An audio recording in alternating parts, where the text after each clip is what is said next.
Adonai spoke to Moses and Aaron, saying, This is the ritual law that Adonai has commanded.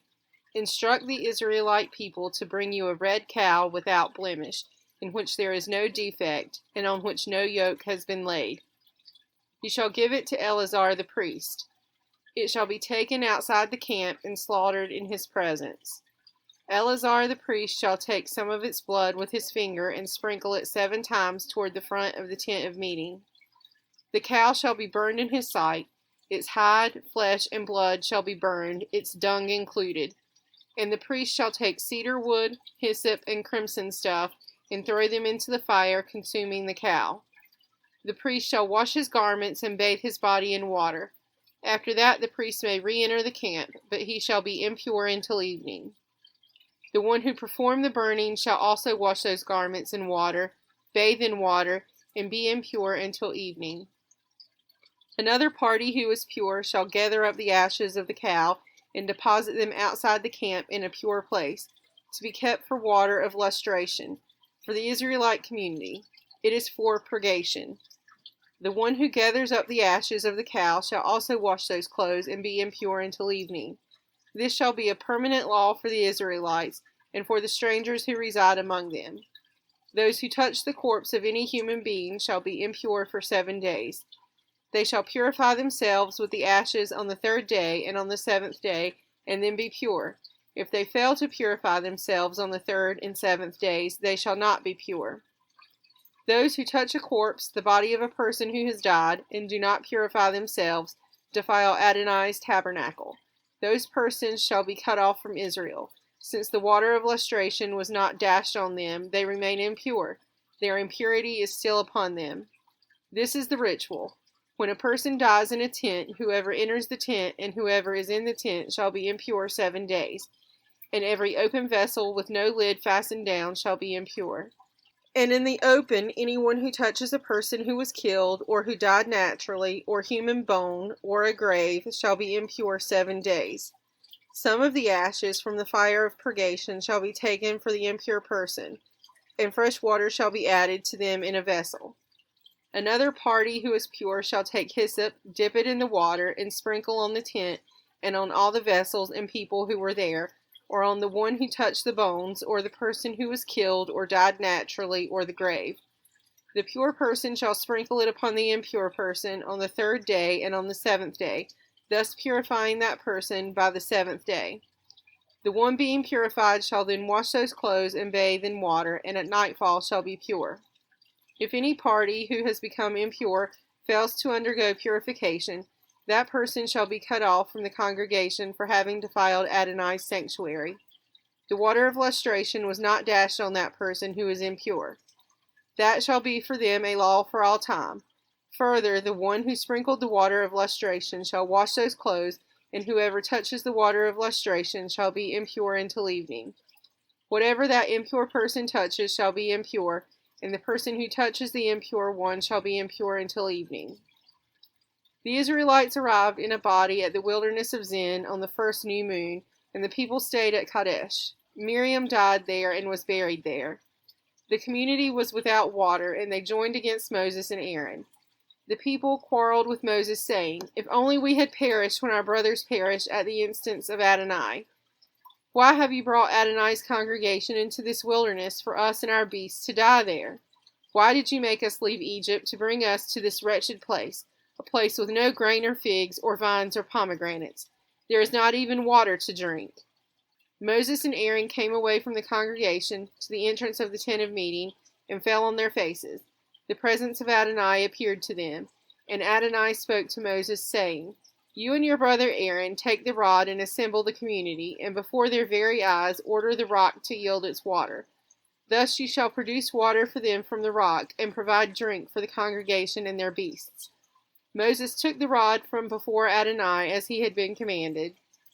Moses and Aaron assembled the congregation in front of the rock, and he said to them, Listen, you rebels, shall we get water for you out of this rock? And Moses raised his hand and struck the rock twice with his rod.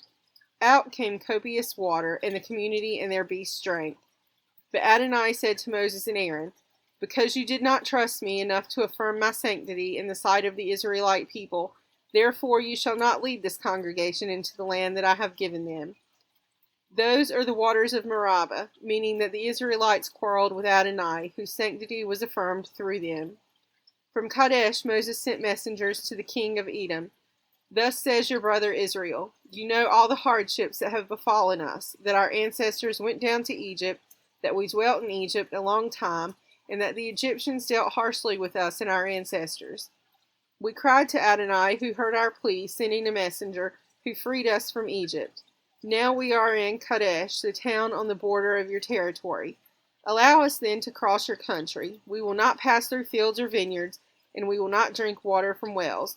We will follow the king's highway, turning off neither to the right nor to the left until we have crossed your territory.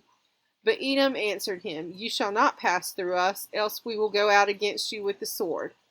We will keep to the beaten track, the Israelites said to them, and if we or our cattle drink your water, we will pay for it. We ask only for passage on foot. It is but a small matter. But they replied, you shall not pass through.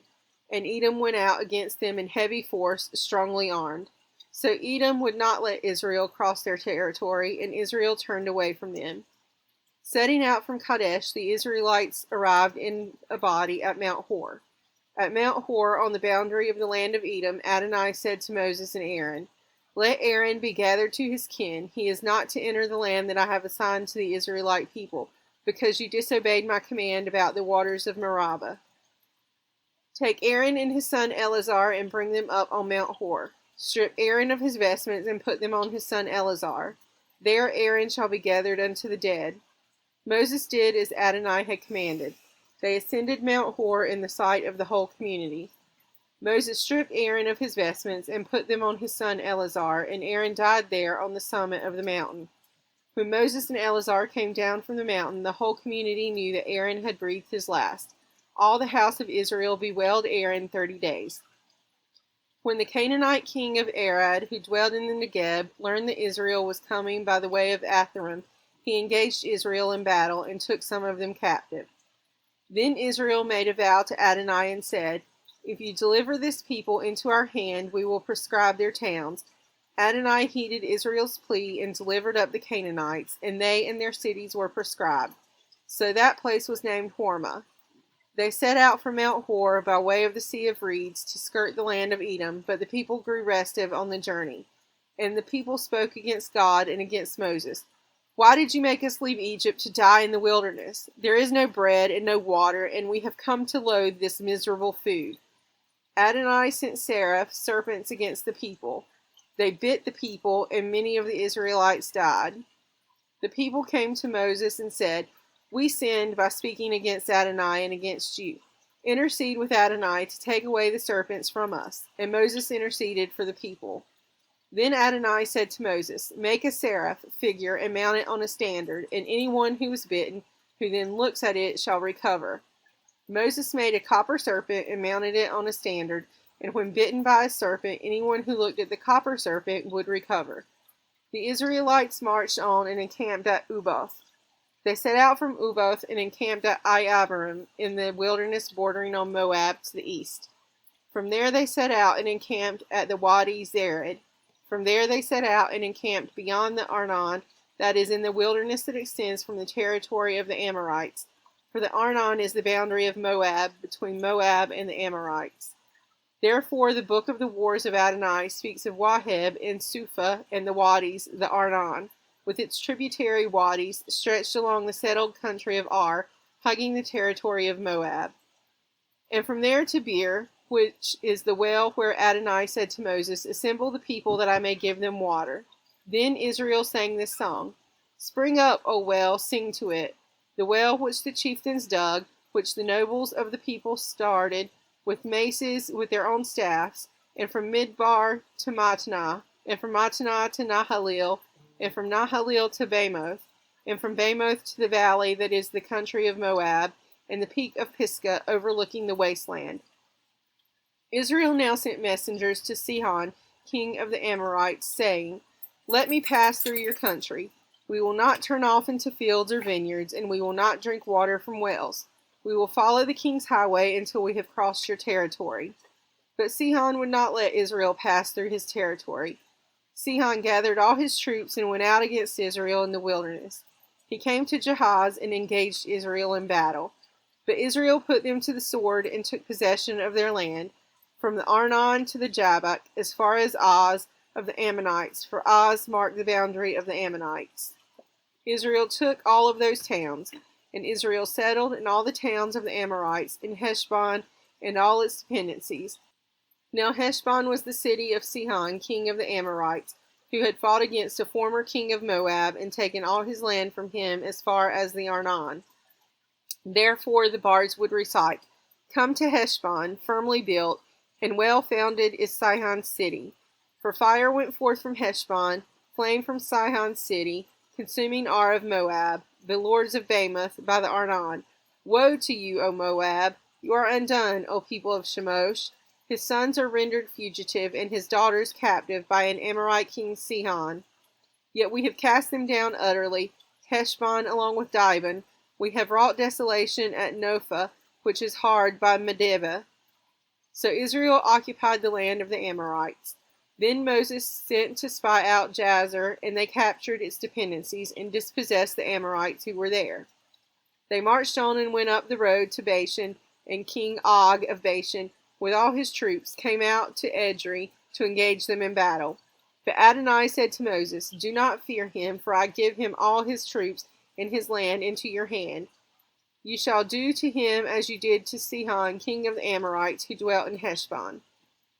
They defeated him and his sons and all his troops until no remnant was left of him, and they took possession of his country. The Israelites then marched on and encamped in the steppes of Moab, across the Jordan from Jericho.